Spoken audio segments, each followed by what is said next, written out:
guys, this is Laurie from Journey with the Gingers, and behind me, look at that cuteness, Eliza. Tell everybody hey. Oh, those ears just wonderful. I love her ears.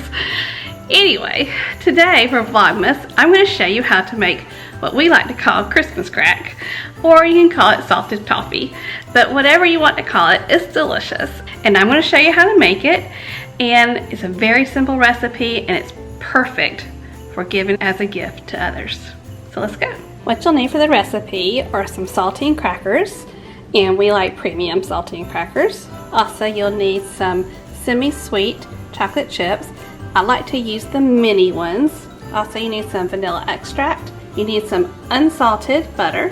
You also need some brown sugar. I usually use the dark brown sugar. And you'll also need some parchment paper.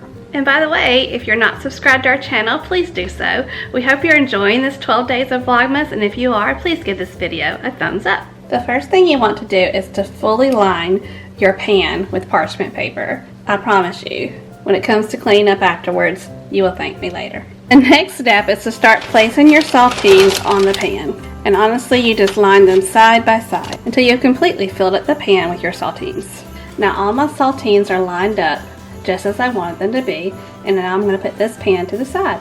Before we begin this next step, we're going to go ahead and set our oven to preheat to 350 degrees. Next, we're going to add 1 cup of dark brown sugar. You can use light brown sugar. I like to use the dark brown. And 1 cup of the unsalted butter, which is actually 2 sticks. I've added the brown sugar to the saucepan. I'm also going to add the 2 sticks of butter. I'm going to turn it on high, and we're going to get it boiling. So once you get it boiling, I'll tell you what to do next.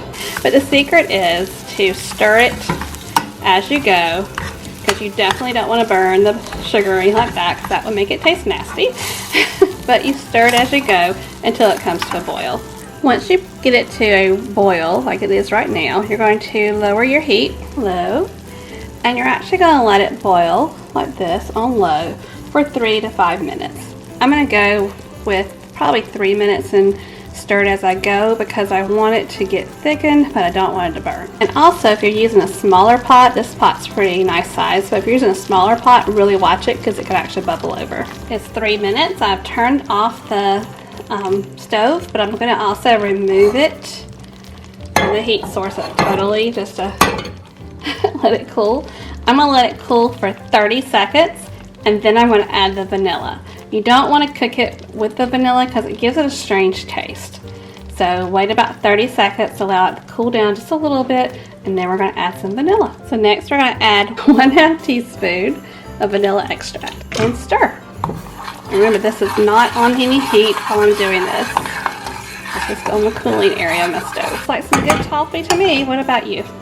Okay, here's the fun part. We're going to take this mixture and we're going to pour it over the saltine crackers and try to get every saltine cracker covered. I think that's some pretty good coverage there. Alright, so the next step is to put the pan in the oven. Remember, it's at 350 degrees.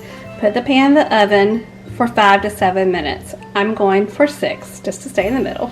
And this is what it looks like when it comes out. All this bubbly goodness on top of the saltine crackers. It looks so good already. But we have another step. For the next step, we're going to take the semi-sweet mini chocolate chip and we're going to sprinkle them all over the top and allow them to melt for about 5 minutes. So I use the minis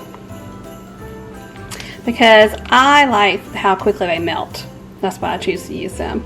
And as you can see, I use the entire bag. I forgot to mention, you want to do this as soon as the toffee over the crackers comes out of the oven, because you want it to be very hot, because you're not putting this pan back in the oven to get the chocolate chips to melt. They're actually going to melt over the toffee as it is, because it's already so hot. This came from the oven. So I'm going to let this sit on here. It says 3 to 5 minutes. I'm going to let it sit on here for 5 minutes just to ensure they're nice and melted, and then we're going to do one more step. Okay, so I have let this start melting. I went for 5 minutes, so let's see if it's ready. And just run your over the, look at there. Doesn't that look good? So honestly, that's what you do. You just drag the back of your whatever you're using. And that's how easy it is. It did not require me putting this back in the oven at all. And the mini chocolate chips to me just make a huge difference. I'm going to link the recipe below, which is actually I found on Pinterest. It just calls for regular chocolate chips, but just remember the tip about the mini if you have them in your grocery store. And like I said, I've got the Walmart brand, so you just go through, and I'm going to finish spreading this to make sure I got every piece of those crackers covered, and then I'll tell you the final step. So I've spread all the chocolate. It has completely covered all the toffee crackers, and now we're going to let it cool. Some people like to add different toppings to the top of this, and that's absolutely a great idea. Sometimes we like to add pecans to the top of it, just crush them up right after we've done that spreading the chocolate process, and it makes another great treat. Also, if it cools down a little bit, not all the way, but you know, to the point that you can add it, you can add like Christmas sprinkles to the top. You can add crushed peppermint. Some people add M&Ms, so you can just think of all the great things you can add to the top of it. Just let it cool down a little bit, but not to the point that the chocolate is hard, because you want it to be able to stick to it. And here it is. It's cooled off, and the chocolate's no longer soft, so it's ready to be broken apart. Now you can do two different ways. You can actually take a knife and try to cut down along where the lines are in the saltines, which you can kind of see. Or you can actually just take it, but bend it and break it off into pieces.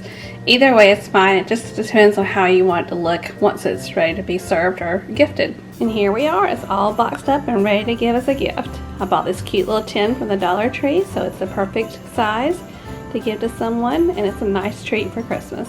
Enjoy!